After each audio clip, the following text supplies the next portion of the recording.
আমি আজকে আমড়ার চোকা দিয়ে রসুনের আচার বানাবো। এর জন্য আমি একটা পাতিলে আমড়ার চোকা,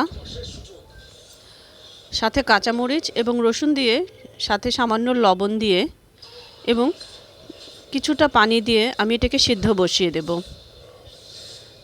সিদ্ধ হওয়ার জন্য আমি এটাকে ঢাকনা দিয়ে ঢেকে দেবো। এটা আমার সিদ্ধ হয়ে গেছে এবং আমি এটাকে ব্লেন্ডারে নিয়ে নিয়েছি। এর সাথে আমি সামান্য ধনেপাতা কুচি মিক্স করে নিয়েছি। আমি এটাকে ব্লেন্ড করে নেব। দেখুন আমার আমড়ার আচারটা।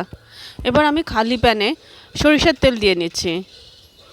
এর মধ্যে দিব গোটা 5 ফোড়ন। এর সাথে দিচ্ছি হলুদের গুঁড়া, মরিচের গুঁড়া, আদা রসুন পেস্ট, সরিষা বাটা। আমি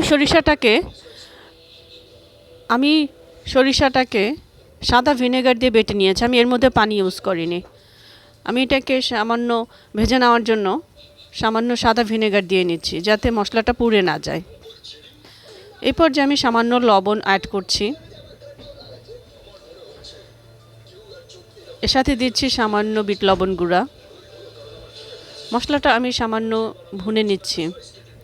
এ পর্যায়ে আমি রসুনগুলো দিয়ে দিচ্ছি। রসুনগুলো মশলার সাথে ভালো মতো মাখিয়ে নিচ্ছি। এই তো দেখুন রসুনের ওপর তেল উঠে এসেছে। এবার আমি দিয়ে দিব আমার সেই পেস্ট করে রাখা আমড়ার খোসাটা।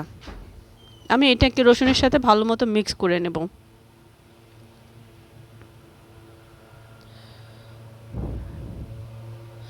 এটাকে আমি ভালো মতো নেড়ে চেড়ে একেবারে অনেকটা শুকনো শুকনো করে ফেলবো, যাতে এটা তেলটার উপরে চলে আসে।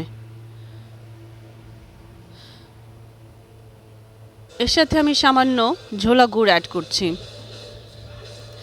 আমার এই আচারটা টক ঝাল মিষ্টি সব কিছু মেলানোই হবে। এই তো সুন্দর আচার হয়ে